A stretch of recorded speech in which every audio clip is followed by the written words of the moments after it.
Assalamualaikum warahmatullahi wabarakatuh. Dapur, sumur, kasur.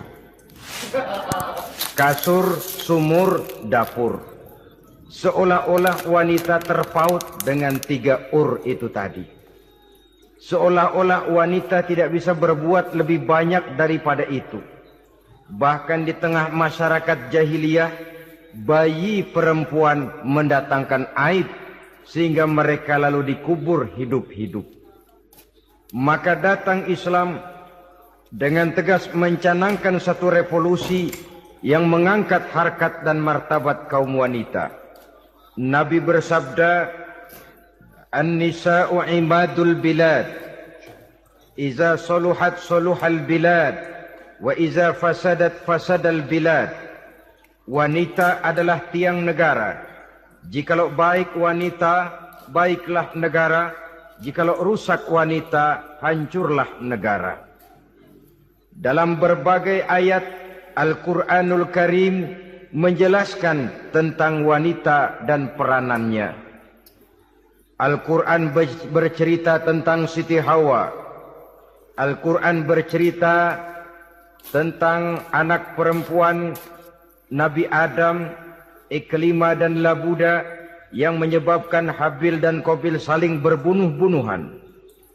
Al-Quran menceritakan bagaimana ibunya Nabi Musa mendapat wahyu untuk menghanyutkan anaknya di hilir sungai Nil. Al-Quran bercerita tentang Siti Maryam, ibu daripada Nabi Isa. Al-Quran bercerita tentang 2 putri Nabi Yusuf, yang akhirnya salah satunya menjadi istri daripada Nabi Musa. Pun Al-Quran bercerita tentang Ratu Balkis, seorang wanita yang menjadi penguasa di negeri Sabah, yang demikian besar pengaruhnya dan wawasannya.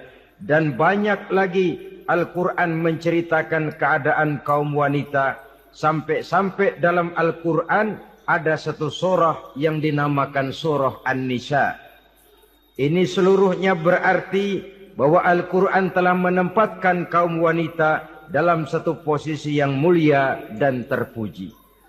Al-Quran memberikan emansipasi, bahwa wanita berhak mengejar kemajuan sebagaimana halnya kaum laki-laki. Tetapi sungguh pun demikian, Al-Quran tetap memberikan batasan-batasan sepanjang emansipasi itu tidak bertentangan dengan kodrat kewanitaan itu sendiri. Kalau persamaan dan kemajuan, kalau emansipasi dan hak asasi sudah tidak sesuai lagi dengan kodrat kewanitaan, pada akhirnya bukan mengangkat harkat dan martabat kaum wanita, justru malah merendahkan derajat dan martabat kaum wanita itu sendiri. Seperti sebagian besar wanita ini, mereka berteriak menuntut tentang persamaan hak, tapi mereka melupa apa batasan daripada persamaan hak itu sendiri. Sesungguhnya Islam dengan segala konsepsinya yang mengangkat martabat kaum wanita itu, memberikan keleluasaan kepada kaum wanita untuk maju bersama laki-laki sepanjang tidak menginjak-injak kodrat kewanitaan itu sendiri. Kalau sudah sampai kepada menginjak kodrat kewanitaan, maka akan merendahkan martabat kaum wanita. Sebab apa? Secara fisik dan psikis, agaknya memang laki-laki sudah ditakdirkan oleh Allah untuk menjadi pembimbing bagi kaum wanita. Walaupun tidak tertutup kemungkinan wanita tampil sebagai pemimpin, tetapi dari segi fisik biologis misalnya, laki-laki itu diciptakan kekar, kuat untuk memikul dan melaksanakan tugas-tugas yang berat. Sedangkan perempuan pada umumnya adalah lembut, ayu, lemot, denok, geboy, dan lain sebagainya. Maka kalau kita baca sejarah, Allah itu belum pernah mengutus rasul perempuan. Semua rasul laki-laki. Sebab apa? Secara fisik biologis tugas kerasulan lebih dimungkinkan oleh seorang laki-laki. Tugas rasul itu berat. Kadang-kadang perang, dicaci maki, berhadapan dengan ujung tombak, ujung pedang dan lain sebagainya. Makanya seluruh rasul laki-laki, dan Allah belum pernah mengutus rasul perempuan. Dari segi lain, perempuan itu banyak terhalang untuk melaksanakan ajaran agama. Misalnya 1 minggu dalam sebulan perempuan itu terkena cuti khusus, mengalami masa menstruasi, tidak sholat, tidak puasa, tidak melaksanakan ajaran agama yang tidak dibolehkan pada saat menstruasi itu. Kalau ada rasul perempuan, lalu saat malaikat akan menyampaikan wahyu, kebetulan rasulnya sedang wah, itu bisa balik lagi malaikat Jibril ke langit itu. Mau turun nyampein wahyu, balik lagi ke atas, ditegur, kenapa balik lagi Jibril? Rasulnya lagi head.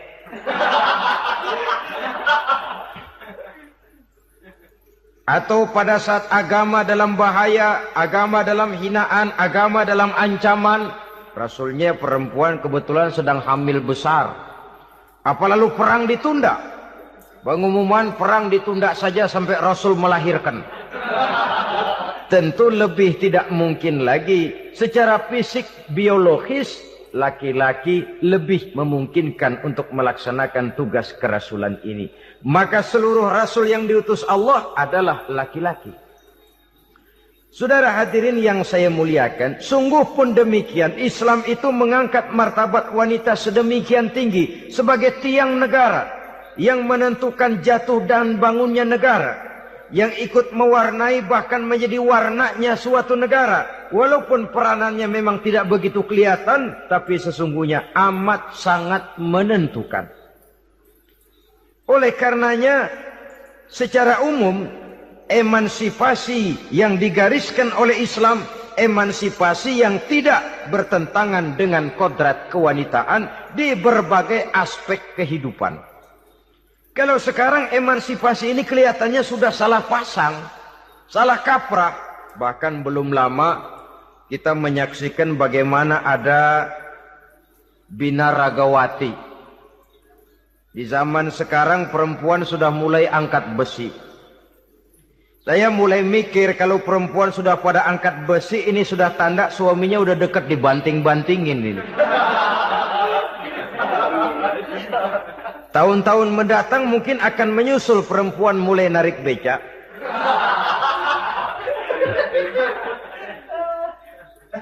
Nampaknya kan sudah tidak lagi mengindahkan kodratnya sebagai wanita. Ada olahraga yang hanya pantas dikerjakan oleh laki-laki. Oleh karena itu pada kesempatan ini kita akan mencoba melihat peranan wanita dari berbagai dimensinya. Yang pertama, peranan wanita sebagai istri.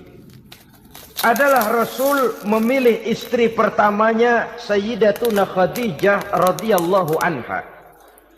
Kalau pilihan utama beliau pertama kali nikah dengan Siti Khadijah, jelas itu pilihannya bukan karena kecantikan. Kenapa? Beliau nikahi Siti Khadijah dalam usia 40 tahun Khadijah dan 25 tahun Rasul. Statusnya janda pula. Kalau beliau seorang pemburu kembang, pemburu bunga, kenapa mesti nikah dengan janda berumur 40 tahun? Sedangkan beliau waktu itu masih berumur 25 tahun. Apa sasaran utamanya? Bisa kita lihat nanti. Setelah beliau diangkat menjadi Rasul, ternyata Khadijah lebih daripada seorang istri, beliau masuk ke dalam staf Nabi. Orang lain beliau belum beriman, beliau malah beriman lebih dahulu sebagai perempuan pertama yang masuk Islam. Orang lain memusuhi Nabi, beliau malah mengorbankan hartanya untuk membantu perjuangan Nabi. Istri setia semacam ini, dengan peranannya sebagai istri yang sedemikian rupa, memberikan andil yang sangat besar bagi kesuksesan dan keberhasilan seorang suami. Sebaliknya, seorang istri bisa mempengaruhi suaminya.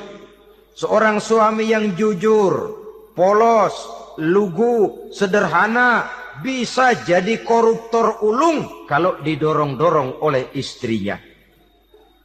Seorang istri Pak Lurah memang tidak ikut mengatur kelurahan, tapi dia bisa mewarnai suaminya.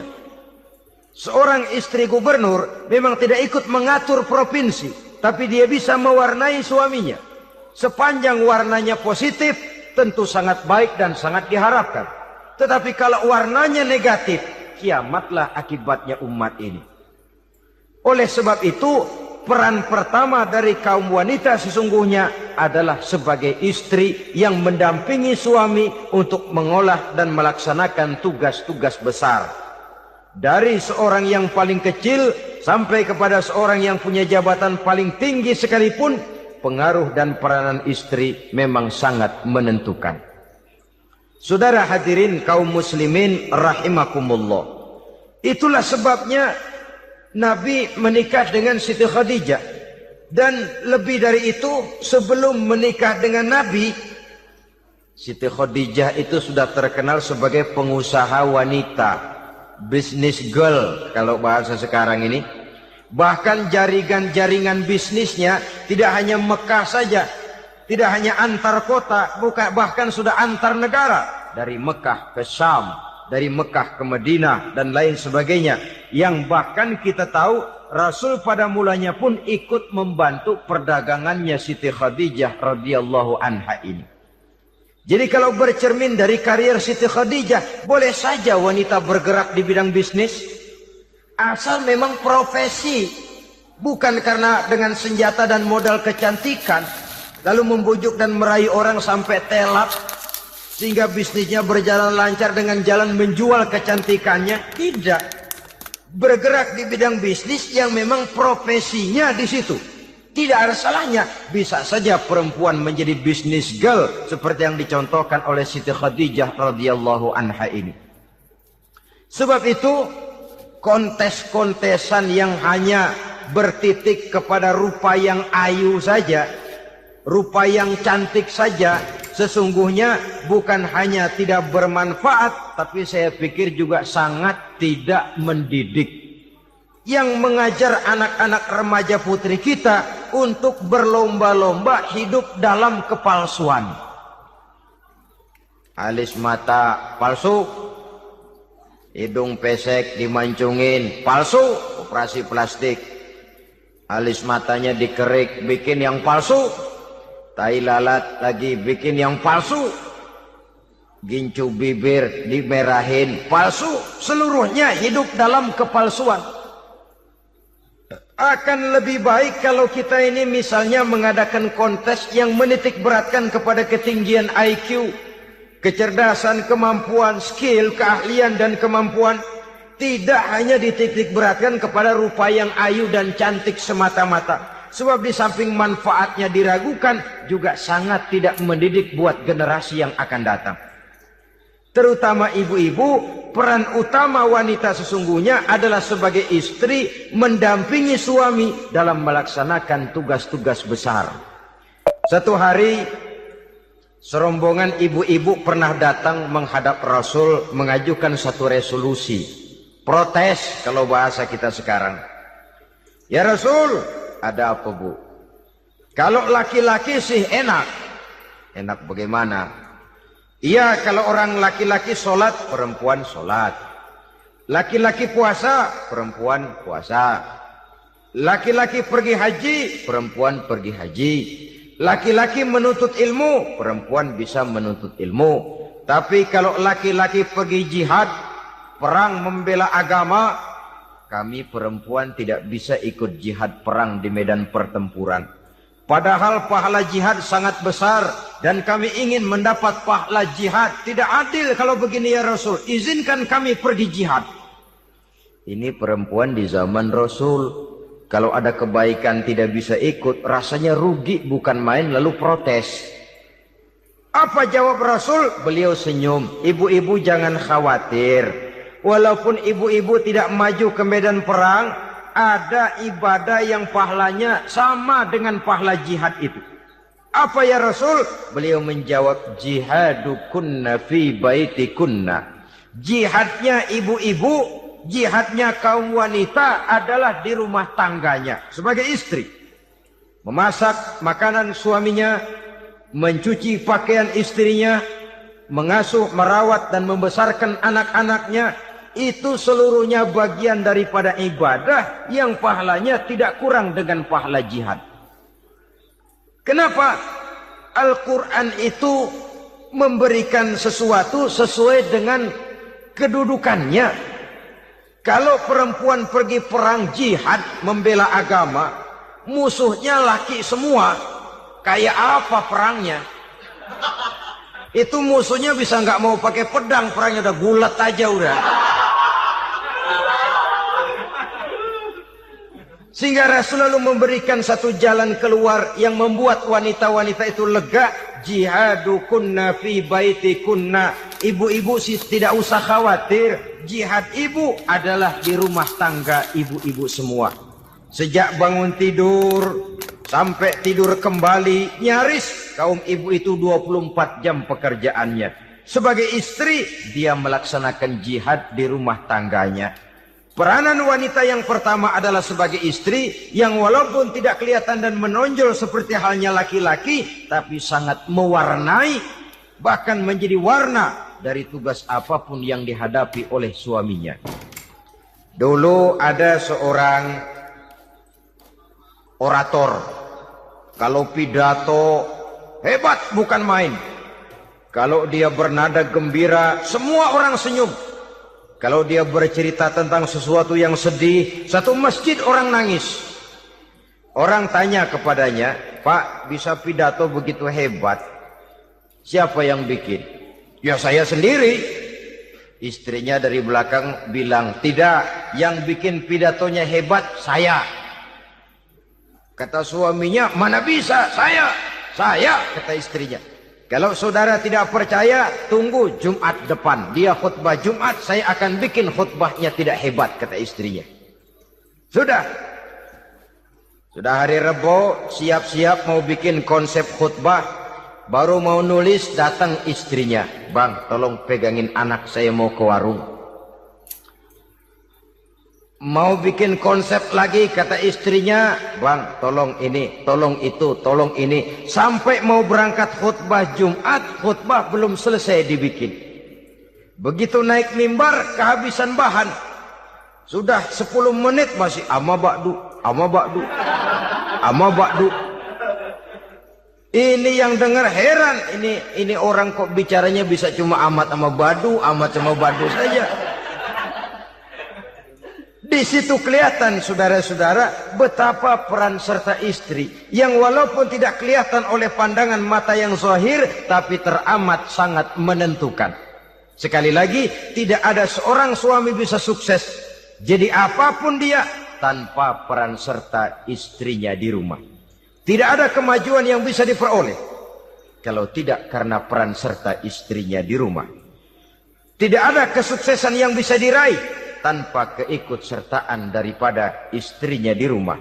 Walaupun suaminya yang dikenal orang, suaminya yang dipuji orang, suaminya yang disanjung orang, bagian besar tetaplah saham dan andil daripada istrinya yang di rumah itu. Ini makna an-nisa imadul bilad. Wanita adalah tiang negara. Jikalau baik wanita, baik negara. Jikalau rusak wanita, hancur negara. Karena wanita, negeri Sabah menjadi terkenal, tentram, aman, wawasan politiknya luas. Seorang semacam Cleopatra bisa menaklukkan Julius Caesar. Dan begitu selanjutnya. Banyak cerita-cerita betapa wanita yang berperan di belakang layar ini bahkan bisa menggoyangkan negara. Bahkan yang paling dekat saja contoh dengan kita, Senator Gary Hart. Saudara masih dengar tentu itu. Betapa harus terpaksa mengundurkan diri dari pencalonan presiden Amerika karena kasusnya dengan Donna Rice itu, dengan hostess itu. Betapa di sini seorang perempuan atau seorang wanita sanggup membongkar seseorang yang punya masa depan ceria untuk menuju kursi kepresidenan dari suatu negara adidaya seperti Amerika bisa gagal berantakan karena skandalnya itu. Apa penyebabnya? Wanita. Tapi wanita juga bisa menyebabkan menjadi cambuk majunya laki-laki. Wanita juga bisa menghancurkan dan mengubur laki-laki. Saudara hadirin yang saya muliakan, ia memang kelihatannya makhluk yang lemah, tapi di balik kelemahannya itu sesungguhnya dia bisa menelan laki-laki yang bagaimanapun besarnya. Saudara-saudara kaum muslimin rahimakumullah, terutama ibu-ibu yang saya hormati, jadi peranan yang pertama wanita sebagai seorang istri. Yang kedua, wanita sebagai ibu. Ini juga sangat besar pengaruhnya dalam membentuk generasi masa yang akan datang. Bapak, oleh karena kesibukan tugasnya tentu lebih banyak di luar rumah. Yang nyaris 24 jam di rumah itu ibu. Bagaimana dia merawat anaknya, bagaimana dia menaruh perhatian terhadap anaknya, bagaimana ia melimpahkan kasih sayang kepada anak-anaknya, akan membentuk kepribadian anak dan artinya membentuk generasi yang akan datang. Kalau seorang ibu sudah cuek-cuek saja kepada anaknya, padahal Quran mengatakan al-jannatu tahta aqdamil ummahat, surga di bawah telapak kaki ibu. Hadis ini bisa kita artikan macam-macam. Pertama, anak tidak akan mendapat kebahagiaan tanpa ridho daripada ibunya. Kedua, ibu adalah wanita agung yang harus ditaati. Ketiga, neraka atau surga anak bergantung kepada ibu. Bagaimana dia mewarnai anak. Kalau ibunya cuek-cuek saja sama anaknya, dan sering jadi contoh klasik, kalau anak ayamnya beduk maghrib belum pulang, satu RT dicariin. Hansip diundang, kalau perlu dan Ramil dilaporin. Tapi kalau anak gadisnya jam 12 tengah malam belum pulang, ibu tenang saja Pak. Tidak tergerak dan tidak tertarik hatinya. Ya tentu tidak semua. Kalau sudah begitu, bukankah hakikatnya ibu sudah menciptakan neraka buat anaknya sendiri?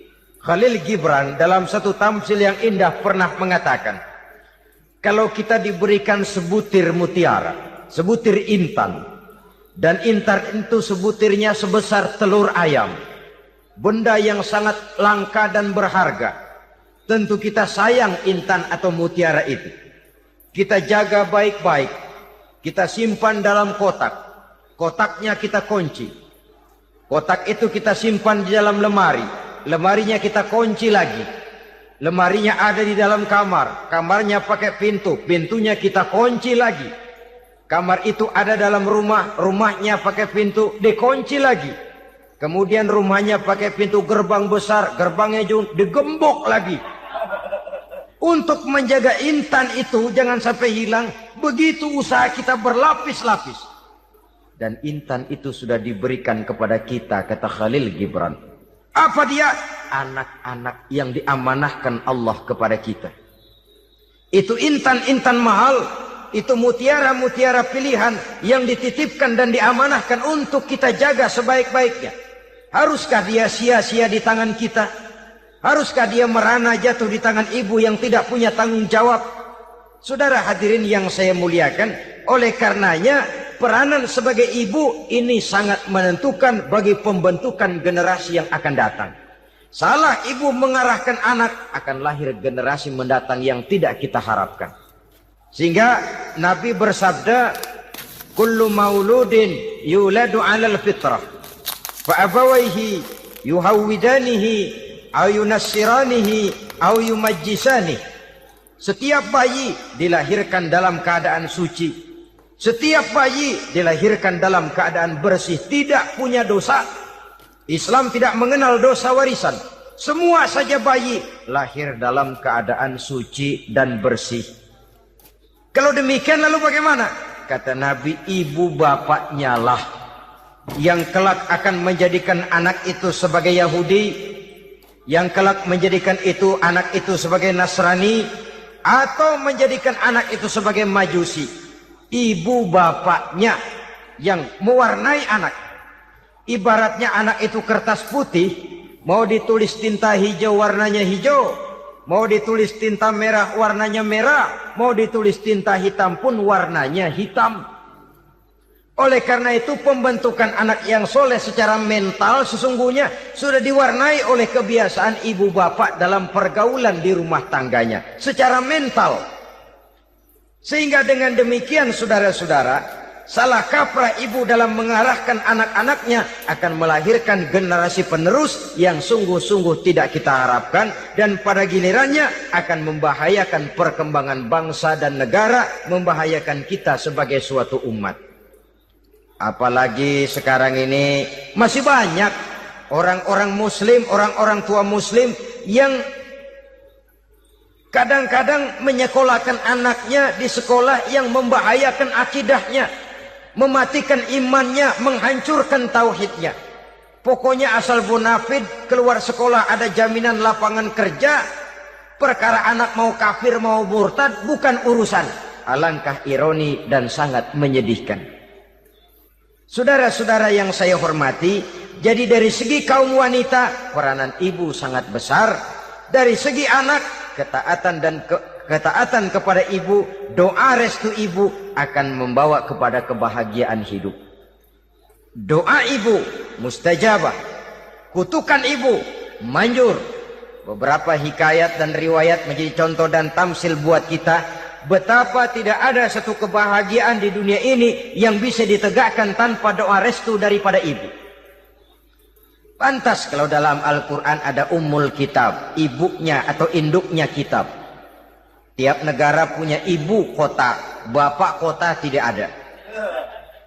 Lalu lagi wawasan Nusantara disebut ibu pertiwi, bapak pertiwi kemana tahu. Saudara hadirin yang saya muliakan, lalu dalam peringatan hari-hari besar nasional ada yang namanya Hari Ibu. Hari bapak nggak pernah diperingati. Ada Hari Ibu, dan ibu itu pun ada Ibu Kartini, ada Ibu Dewi Sartika, dan macam-macam lagi yang seluruhnya merupakan refleksi dan gambaran betapa peranan kaum wanita di dalam kehidupan ini yang memang banyak mewarnai dan menjadi warna dari suatu kegiatan. Saudara-saudara kaum muslimin rahimakumullah, apabila yang pertama tadi kita melihat peranan kaum wanita sebagai istri, betapa ia berpengaruh besar dalam ikut menunjang keberhasilan dan kesuksesan suaminya. Kemudian pada peranannya yang kedua, wanita sebagai ibu di rumah tangga, betapa ia ikut membentuk, mempengaruhi, mewarnai dan membimbing kepribadian anak sebagai generasi penerus. Maka pada peranan yang ketiga ini kita akan melihat wanita sebagai social agent, sebagai penggerak kegiatan sosial di berbagai bidang kehidupan. Apakah itu bernama majelis taklim, apakah itu bernama perkumpulan dan yayasan-yayasan kemanusiaan, organisasi-organisasi yang bergerak di bidang pendidikan. Bahkan di zaman sekarang bukan hanya menjadi penggerak sosial, bahkan sudah banyak kaum wanita yang menggerakkan satu bangsa. Dunia mengenal Margaret Thatcher, dunia mengenal Indira Gandhi, dunia mengenal Bandara Naike, dunia mengenal Corazon Aquino, dunia mengenal Golda Meir dulu itu dari Israel. Dunia mengenal Imelda Marcos yang ambisius, tapi yang kemudian melangkah kepada jalan yang negatif dari tujuan semula. Ini bukan hanya sekedar social agent, tapi bahkan sudah mengarah kepada menggerakkan dan mewarnai suatu bangsa. Islam membuka pintu ke arah itu. Wanita duduk dan berfungsi sebagai social agent, mengurus berbagai macam perkumpulan yang bertujuan kepada kebajikan, menyantuni yatim piatu, memelihara kesehatan, menyayangi binatang, memelihara kelestarian lingkungan dan lain sebagainya. Islam membukakan pintu sepanjang peranan sebagai istri dan sebagai ibu tidak diabaikan. Ini sebab yang utama. Salah seorang perempuan, kaum wanita, kalau terlalu aktif berorganisasi, terlalu aktif bermasyarakat, terlalu aktif dalam berbagai macam perkumpulan, lalu melupakan tugas utamanya sebagai istri dari suaminya, sebagai ibu dari anak-anaknya. Ibu asik rapat sana, rapat sini. Anak tidak pernah diajak rapat, akhirnya si anak bikin perkumpulan sendiri, rapat menurut versi mereka. Sehingga akibatnya yang timbul anak merasa kurang diperhatikan oleh ibunya. Ngaji bagus, tapi kalau sepanjang hari ngaji saja, suami pulang mau makan tidak ada makanan, mau berganti pakaian belum lagi diteriska pakaiannya, tentu ini melupakan fungsi yang utama. Kegiatan sosial, kegiatan di organisasi adalah jadwal kegiatan setelah fungsi sebagai istri dari suami, sebagai ibu dari anak-anak dilaksanakan dengan sebaik-baiknya. Bukan tidak baik ngaji, kalau dari ngaji ke ngaji saja. Bangun tidur ngaji. Jam 7 ngaji, berangkat jam 11. Sholat zuhur berangkat ngaji lagi, pulang sore, malam ngaji lagi. Suami tidak terurus, anak-anak pun terbengkalai, rusaklah rumah tangga. Dan bukankah satu bangsa terdiri dari satu tatanan masyarakat? Dan tatanan masyarakat yang paling kecil bernama keluarga. Keluarga merupakan unit dari masyarakat, unit yang terkecil. Dan keluarga terdiri dari pribadi-pribadi yang merupakan bapak, ibu, dan anak-anak. Sehingga masyarakat bangsa yang baik terdiri dari masyarakat yang baik. Masyarakat yang baik tersusun dari keluarga-keluarga yang baik. Dan keluarga yang baik akan muncul dari pribadi dan individu yang baik. Pribadi dan individu yang baik yang sadar mana kewajiban yang primer, mana kewajiban yang sekunder. Sebagai social agent, dia lalu mawas diri dengan tetap mempertimbangkan kodrat kewanitaannya itu tadi. Saya ikut prihatin kalau ada perempuan main sepak bola. Dan saya yakin betul kalau perempuan main sepak bola, yang nonton pasti bukan nonton bola. Ya mungkin bola juga, tapi bola yang mana? Itu wallahu alam. Bo ya dicari olahraga yang sesuai dengan kodrat kewanitaan begitu. Dicarilah olahraga yang sesuai dengan kodrat kewanitaan. Sepak bola sudah maju, ya belakangan saya katakan tadi muncul lagi wanita angkat besi. Belakangan bisa kita bayangkan wanita main tinju. Babak belur sudah kalau sudah begitu. Kemajuan dengan melupakan kodrat kewanitaan akan menyengsarakan kaum wanita itu sendiri. Silahkan maju menjadi social agent, menjadi penggerak di masyarakat.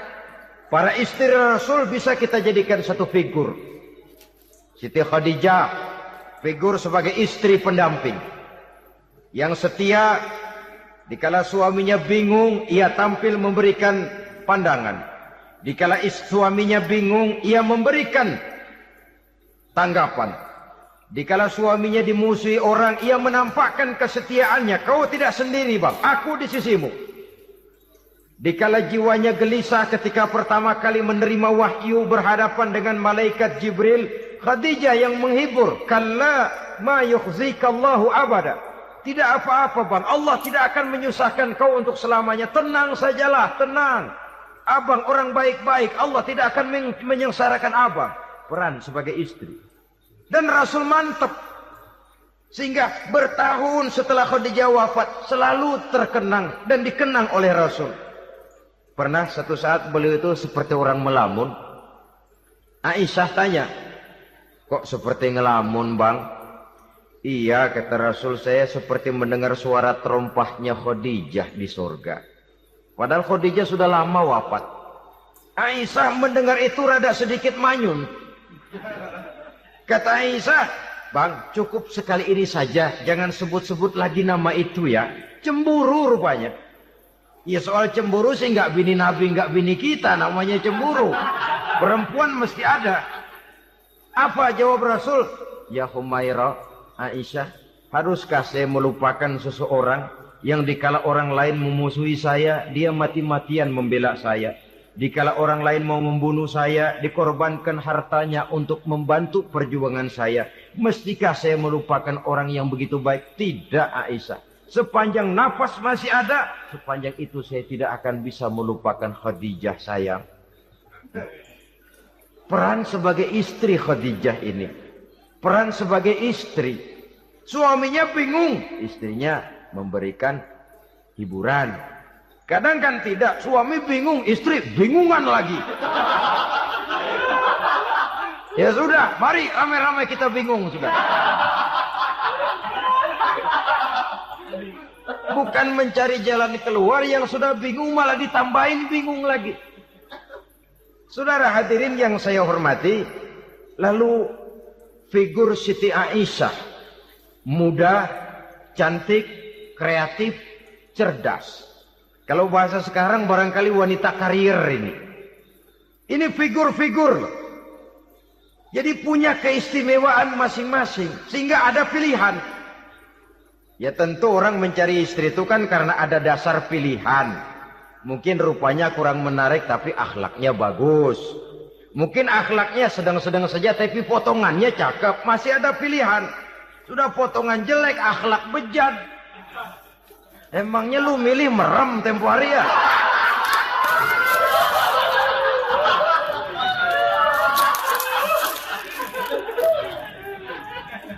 Sudah nggak ada pilihan apa-apa.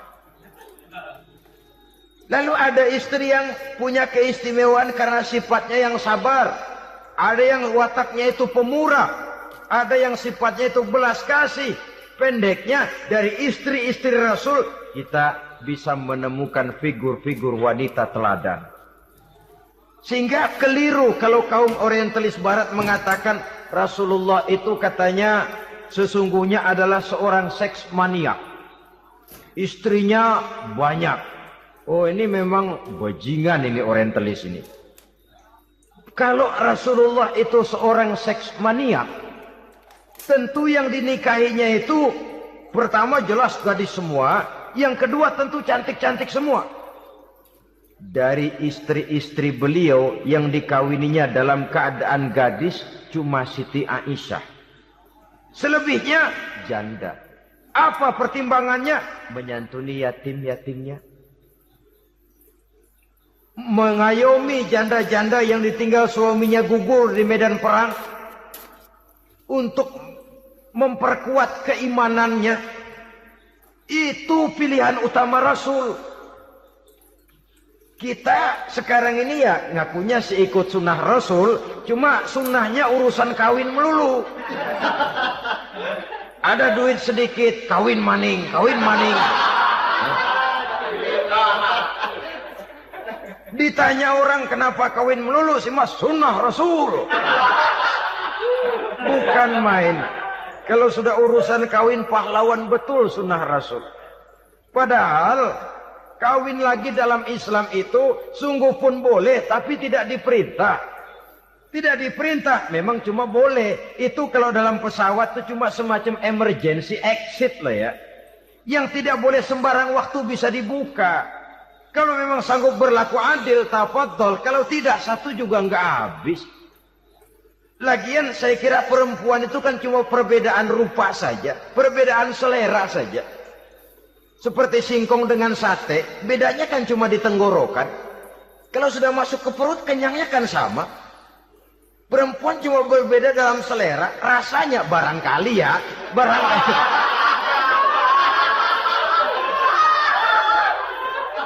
Barangkali. Tidak jauh beda. Saudara hadirinlah, Islam ini mengatur lewat pintu yang dinamakan nikah itu tadi. Sehingga dengan demikian bisa dinikmati secara tenang, tentram. Tidak usah manusia ya, kucing saja. Coba lihat kucing. Kalau ikan dia boleh nyolong kucing itu, boleh curi, makannya nggak tenang kucing. Coba lihat ini.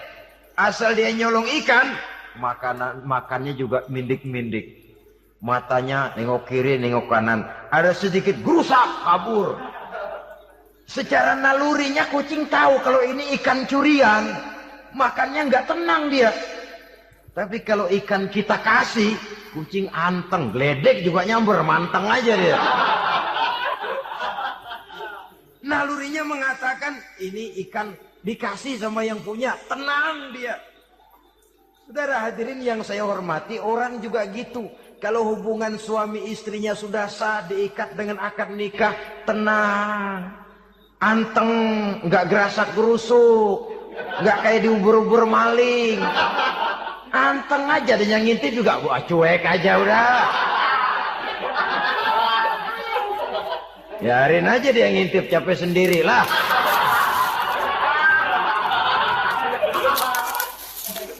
Tapi kalau nyuri-nyuri, coba lihat dah. Mana di kebun. Banyak nyamuk. Banyak nyamuk. Ansip mukul tiang listrik, dia yang bingung.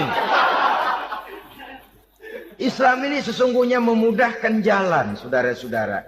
Jadi sebagai social agent, wanita bisa melakukan, bisa berperan untuk itu. Apalagi untuk hal-hal yang menyangkut wawasan kemanusiaan, di mana kaum wanita karena emosinya lebih tinggi daripada kaum wanita laki-laki, dia sangat peka terhadap masalah-masalah yang menyangkut kemanusiaan. Hatinya mudah tergugah, perasaannya cepat terenyuh.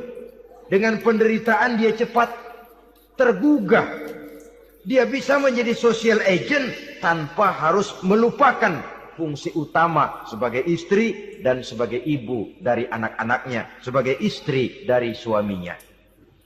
Saudara hadirin yang saya muliakan, dahulu Al-Quran pernah menceritakan betapa istri-istri pembesar di istana mewah di zaman Nabi Yusuf, kalau istilah sekarang nyonya-nyonya jet set, nyonya-nyonya VIP, betapa mereka mau memporak-porandakan keimanan seorang pemuda seperti halnya Nabi Yusuf alaihi salam. Dan Nabi Yusuf kemudian ternyata tidak mau jadi gigolo yang kerjanya hanya menyenangkan wanita-wanita jet set kelas VIP ini tadi. Sesungguhnya ini cuma satu simbol yang kejadiannya bisa saja terjadi pada zaman modern dalam versi dan kondisi yang berbeda. Namun bagaimanapun juga wanita dengan peranannya sebagai social agent, sebagai penggerak masyarakat, sangat besar pengaruhnya dalam ikut mewarnai perkembangan suatu negara. Seorang suami perlu memberikan dorongan kalau istrinya aktif di bidang sosial. Asal dengan catatan saja, fungsi sebagai istri, fungsi sebagai ibu, jangan sampai terlantar karenanya. Bahkan saya katakan tadi, di zaman sekarang wanita tidak lagi hanya berfungsi sebagai social agent, bahkan sebagai national agent, penggerak dari satu bangsa. Muncul wanita-wanita yang jadi menteri, yang jadi anggota DPR, bahkan yang jadi kepala desa dan lain sebagainya. Secara umum memang ar-rijal qawwamuna 'alan nisa. Laki-laki adalah pembimbing bagi kaum wanita karena kelebihan fisik biologis, kelebihan kemampuan intelektual dan lain sebagainya. Namun wanita pun boleh saja menjadi social agent sepanjang catatan yang saya sampaikan tadi. Jangan sampai melupakan kodrat kewanitaan, jangan sampai mengalahkan fungsi sebagai istri dari suaminya, sebagai ibu daripada anak-anaknya. Nah, kemudian fungsi yang keempat di bidang ilmu pengetahuan. Islam memberikan kesempatan yang sama kepada kaum wanita. Thalabul ilmi faridatun ala kulli muslimin wa muslimatin. Menuntut ilmu itu wajib hukumnya bagi orang Islam, baik laki-laki maupun perempuan. Sampai dibentuk kalimat pengecua khusus ini.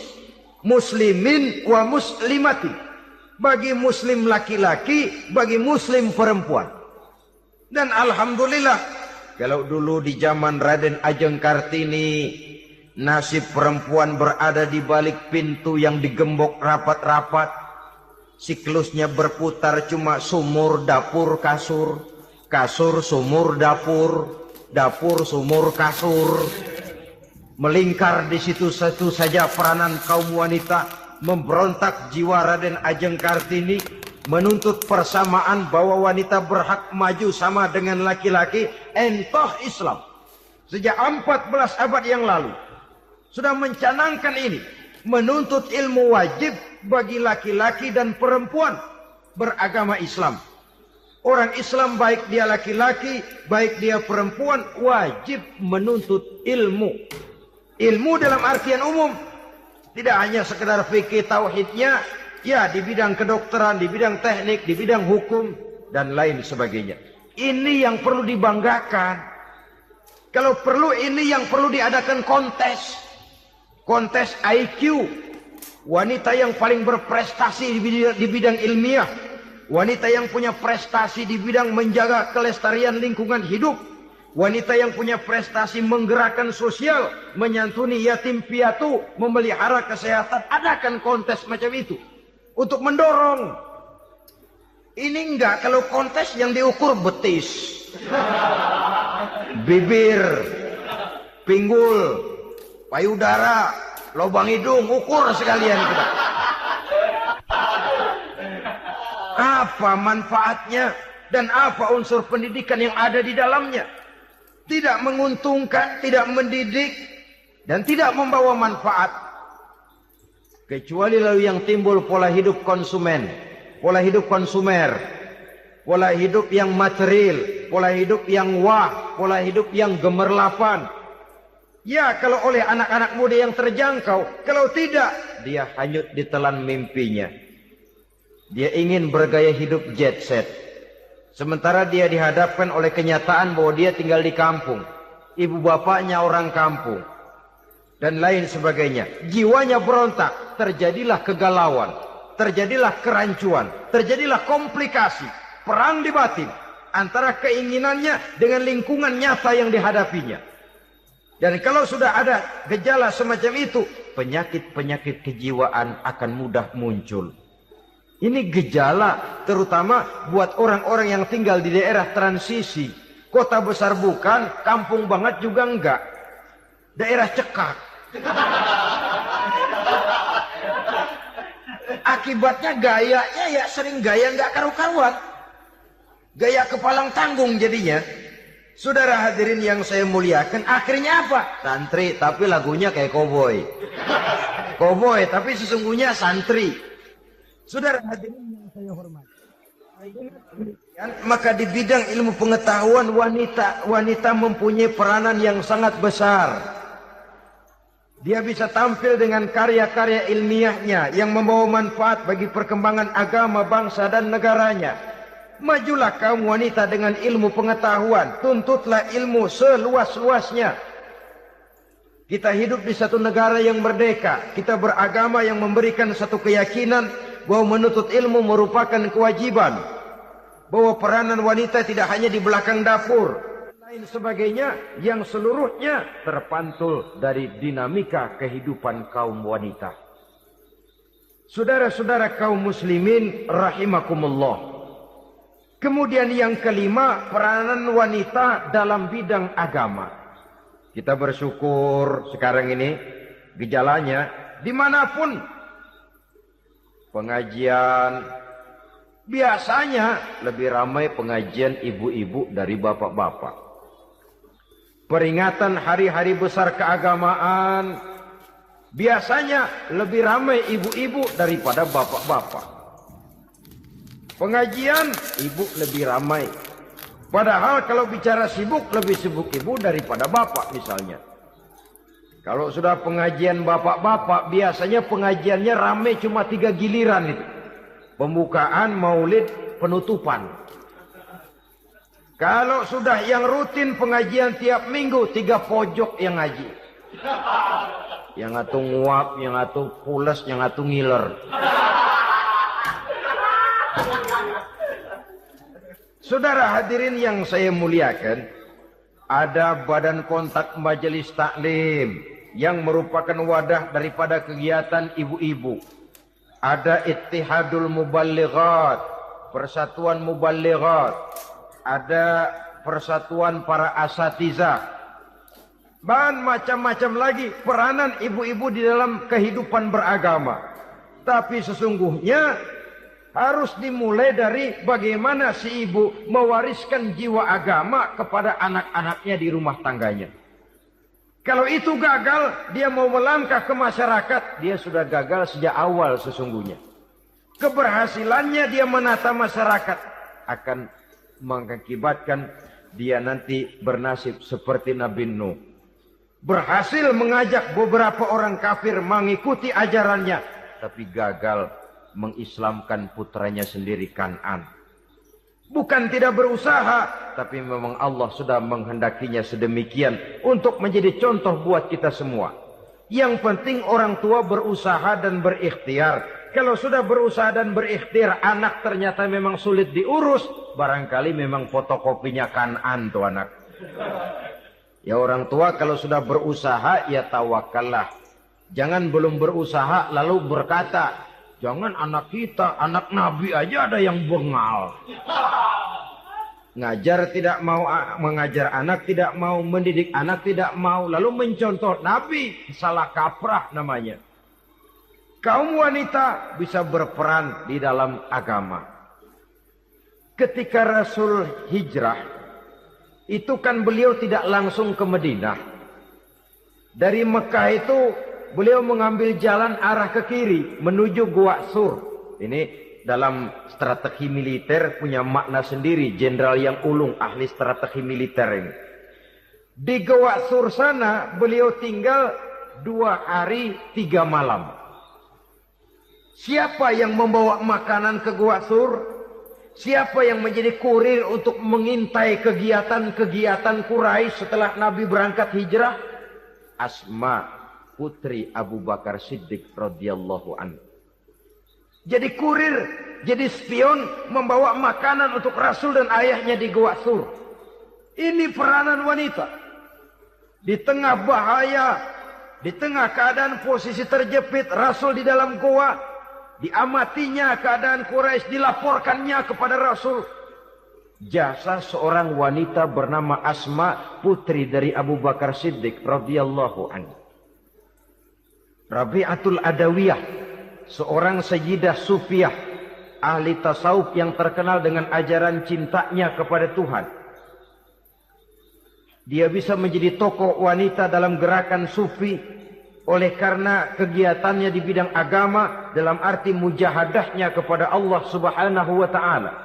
Dia korbankan bagian besar daripada hidupnya untuk mengabdi kepada Allah. Setelah suaminya meninggal, seumur hidup dia tidak pernah nikah lagi. Bukan tidak cantik, cantik. Bukan tidak ada yang mau, banyak yang meminang. Bahkan diantaranya termasuk Sufyan Tsauri, seorang tokoh juga. Pernah mencoba meminang beliau. Kata Sufyan, Rabi'ah, bagaimana? Kamu kan janda? Iya. Lalu, saya kan duda. Jadi bagaimana? Daripada kita masing-masing sendiri-sendiri kan lebih baik kita join. Maksud kamu apa? Saya mau meminang kamu. Boleh? Tapi mas kawinnya saya minta engkau jawab 4 pertanyaan saya. Kalau bisa, diri saya seutuhnya saya berikan kepada kamu. Kalau tidak, tidak usah saja. In ajabtani fi 4 masail fa ana laka. Kalau engkau sanggup menjawab 4 pertanyaan saya, seluruh diri saya bulat-bulat saya serahkan kepada kamu. Yang pertama, Sufyan, semua orang kan bakalan mati. Iya. Ya soal mati sih sama, mati. Cuma hakikat mati kan lain-lain. Ada yang matinya itu husnul khatimah. Mati baik di akhirnya. Lagi ngaji, mati. Lagi baca Quran, mati. Lagi sholat, mati. Lagi dengar ceramah, mati. Lagi sodako, mati. Itu mati-mati yang su'ul khatimah. Ada yang mati itu, mati yang husnul khatimah maksud saya. Ada mati itu yang disebut su'ul khatimah. Jelek di penghujungnya. Lagi nyekek botol, mampus. Lagi banting kartu, plak, plak. Habis. Lagi makan riba, mati. Lagi zina, mati. Lagi nipu, mati. Kira-kira kalau saya nanti mati, su'ul khotimah apa husnul khotimah? Loh, saya nggak tahu, kamu mati saja belum. Tidak bisa kamu jawab, tidak bisa. Yang kedua, setelah mati kita masuk ke alam kubur. Di kubur kita akan dapat nikmat kubur atau azab kubur. Hari itu kira-kira saya dapat nikmat apa dapat azab? Saya tidak tahu. Di padang mahsyar setelah ditimbang kita dapat kitab di tangan kanan kalau baik, di tangan kiri atau dari belakang kalau jahat. Hari itu saya dapat kitab di tangan kiri apa tangan kanan? Saya nggak tahu. Yang keempat, orang akan lewat di atas sirat. Yang selamat sampai surga, yang celaka sampai ke neraka. Kira-kira saya yang selamat apa yang celaka? Wah, kata Sofyan, gua nggak tahu, udah butak dah lempangan itu deh. Kalau kau tidak tahu, Sofyan, tidak bisa jawab 4 pertanyaan ini, maaf saja, lamaranmu saya tolak dan saya tidak akan nikah. Ini yang saya khawatir. Maka dia terkenal sebagai Sayyidah Sufiyah, tokoh wanita dalam dunia sufi. Dan artinya wanita bisa berperan banyak dalam bidang agama. Sebagai pengasuh majelis taklim, sebagai pengasuh yatim piatu, sebagai gerakan-gerakan keagamaan yang positif dan lain sebagainya. Ini dimungkinkan karena Islam menunjang harkat dan martabat kaum wanita. Maka majulah kaum wanita Islam Indonesia dengan tetap menjaga kodrat kewanitaannya. Inilah yang kita sampaikan pada kesempatan ini. Terima kasih atas segala perhatian. Mohon maaf atas segala kekurangan. Wassalamualaikum warahmatullahi wabarakatuh.